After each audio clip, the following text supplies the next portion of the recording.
Nĩ mũthenya wa gathatu wa gwethana na mwĩrĩ wa mũndũrũme ũmwe ũkũrĩkanĩte ta Katoi, ũrĩa wĩrĩkanĩte gũtonyerera ndemu-inĩ ya Kaubutho mwena wa Machakos akĩgeria gwĩthambĩra. Tulipigiwa simu mwendo wa saa 8, tukaelezwa ya kwamba kuna mtu alikuwa anaogelea kwa hii damu inaitwa Kaubutho.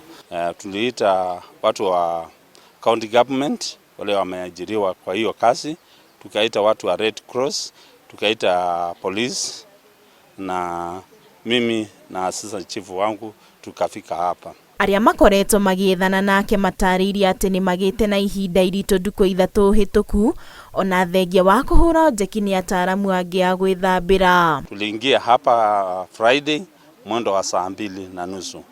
Tukaanza hiyo kazi ya kutafuta hiyo mwili.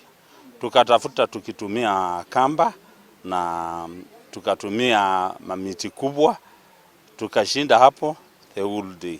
Hatukufanikiwa kupata hiyo mwili. Gavana wa Machakos Wavinyadeti nĩ ekinyĩtie mwena ũyũ akĩheana ũteithio wa ataaramu a gwĩthambĩra na gatarũ ga gũteithĩrĩria gwethana nake, gũkũ akĩranĩra gwĩkĩra ndemu ĩno rũgiri. Tutaweka fence kwa hii damu na tumeichukua kama emergency, tutafence, tuwawekee maji pale nje.